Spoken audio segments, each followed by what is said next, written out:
പട്ടുടുത്തെത്തുന്ന പൗർണമിയായി എന്നെ തൊട്ടുണർത്തും പുലർവേളയായി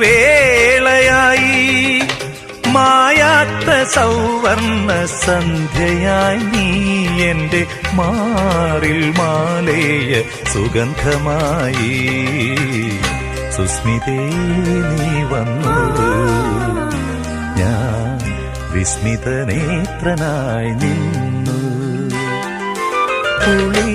പുളിയിലക്കരയോലും പുടവ ചുറ്റി പുളു